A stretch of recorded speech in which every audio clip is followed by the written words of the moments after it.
Thank you. Let me begin by thanking the organizers for including us in this event and for giving me this opportunity to say a few words about the Tibetan situation. On behalf of the Tibetan community, I'd especially like to thank all our Chinese brothers and sisters. In light of the recent developments in Tibet, many of you have expressed your support and your solidarity with our cause. It means a lot to us. I'd also like to thank all our other friends and supporters here and everywhere else who've stood with us at our rallies and our candlelight vigils and walked with us in our protest marches. We are very grateful for your support through all these years, and especially in these trying times. But most importantly, we must remember our courageous brothers and sisters in Tibet and in China, demanding freedom and justice, not unlike what we are doing here today, but coming at a much higher cost to them.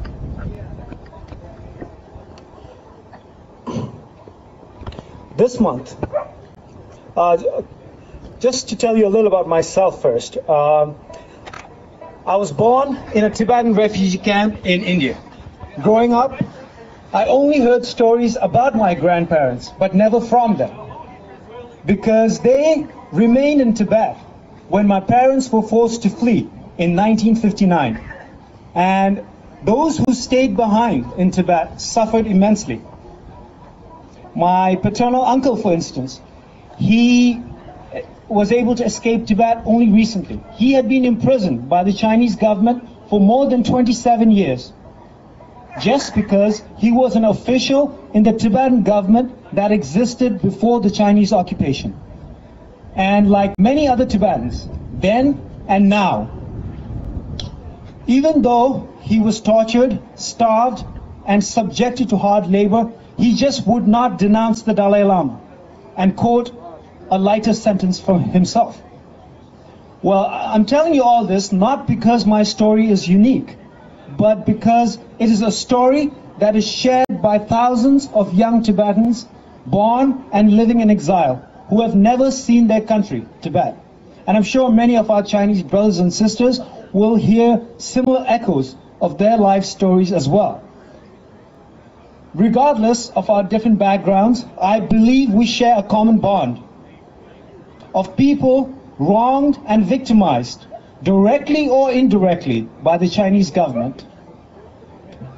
This month, as you all may have heard in the news, the Chinese government killed over 100 Tibetans, many of them monks, some of them even little children, and arrested and imprisoned thousands when these brave Tibetans took to the streets and called for freedom, for an end to the occupation of Tibet, and expressed their unyielding love for the Dalai Lama.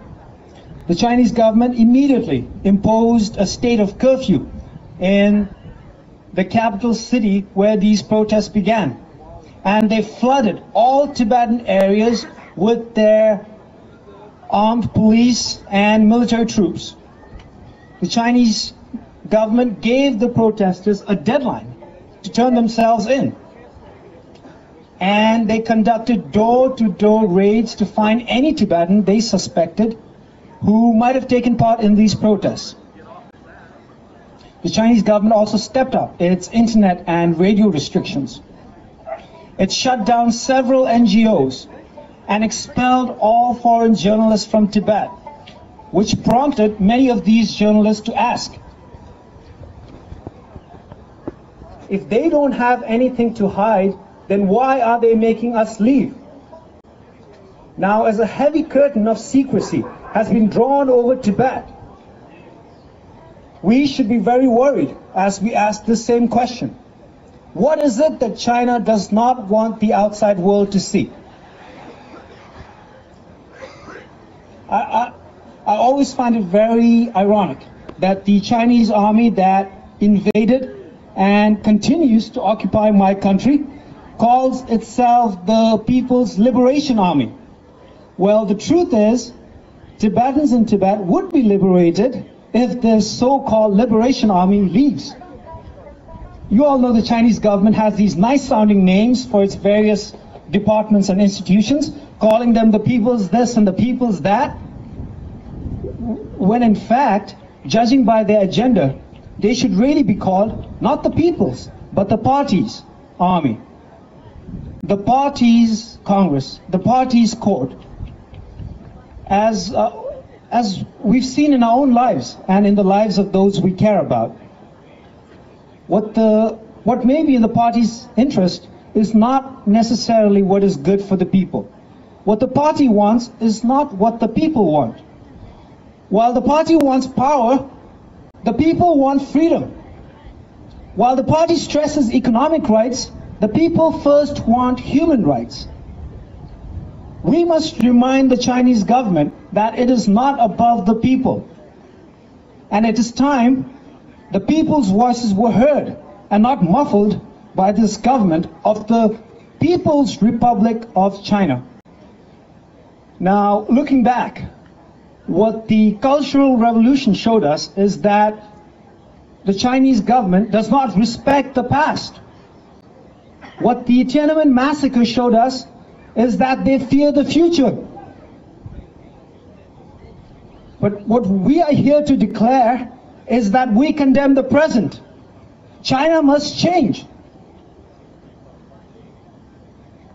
Finally, let me say to all our Chinese brothers and sisters and to all our other friends and supporters, let us continue our conversations. Let us continue to build these bridges.